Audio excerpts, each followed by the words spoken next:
Vamos falar agora sobre mais algumas peculiaridades do gênero notícia. Primeira coisa, lembrar que a notícia ela tem uma função social, de levar informação e de levar conhecimento de diferentes áreas para o público. E por isso a gente organiza as sessões, né, seja de um telejornal, de um radiojornal, de um site ou de um jornal impresso, de uma revista, em editorias. Então a gente vai ter editorias de política, polícia, economia, educação, tecnologia, ciência, cultura, meio ambiente, para organizar este conteúdo.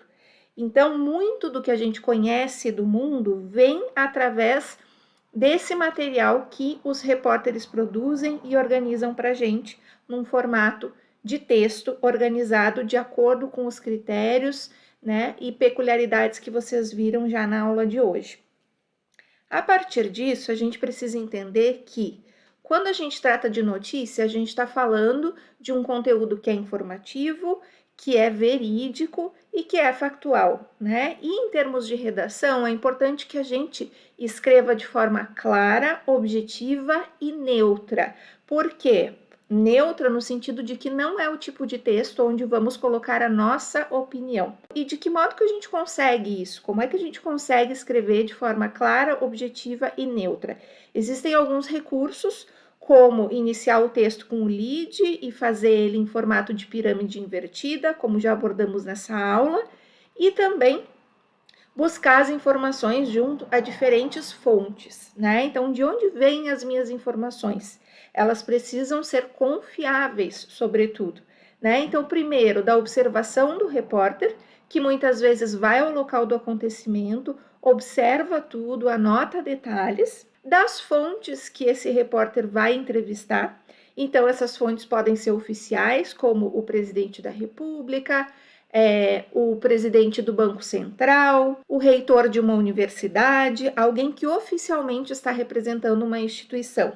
Também podem ser fontes testemunhas, ou seja, que fizeram parte daquele acontecimento, que se envolveram no acidente, que estão coordenando um projeto, que são alunos em sala de aula, ou então fontes especialistas, né? Estou fazendo um texto noticioso sobre uma doença rara, ou sobre Covid, por exemplo, e vou entrevistar um médico que entende do assunto. Os especialistas, então, são pessoas que têm conhecimento especializado em determinada área e que podem falar, trazer mais informações para o nosso material.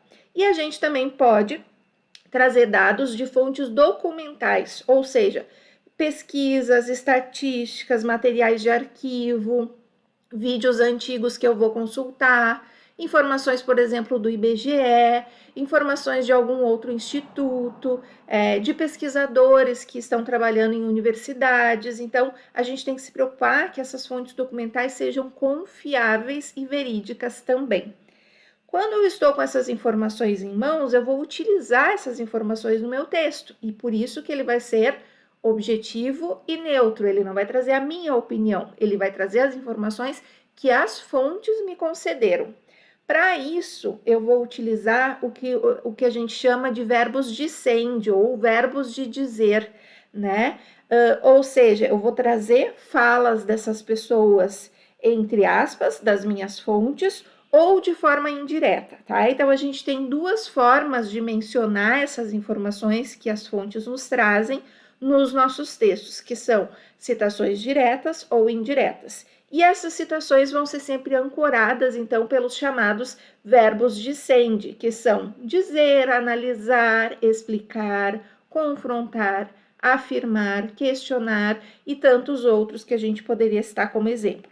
Aqui nós temos um exemplo de uma citação direta, que se configura pelo uso das aspas, ou seja, eu pego um trechinho exatamente como a fonte falou para mim, ou como a fonte se pronunciou em algum momento, e na sequência das aspas eu uso um verbo dicende. Então, declarou Lula em um fórum com investidores em Matosinhos, no país europeu. Quando eu uso as aspas, eu estou deixando claro que essa fala foi exatamente a fala que a minha fonte utilizou, certo? Então, isso é citação direta, a gente usa aspas.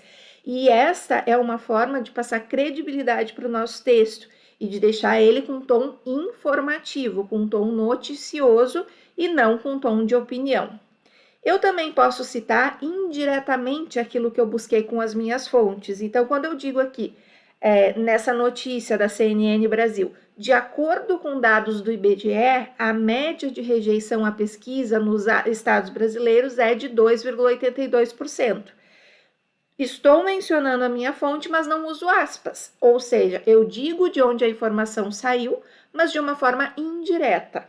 Por fim, temos aqui um exemplo de uma notícia do G1, em que aparecem na sequência uma citação direta e uma citação indireta. Então, abre aspas, aparece a fala da fonte, seguida do verbo dicende, explica o delegado Lovato, e em seguida temos outra forma de mencionar aquilo que ele também disse para o repórter. Lovato sinaliza ainda que 3 das pessoas que já estavam presas foram identificadas como chefes do esquema de tráfico de drogas que existe na cidade. Então, indiretamente, eu reproduzo a fala da minha fonte aqui, certo? Então, são maneiras de a gente deixar o nosso texto objetivo, com informações que são verídicas, que foram checadas junto às fontes e que a gente traz, então, para o texto a partir desses 2 recursos, direta ou indiretamente.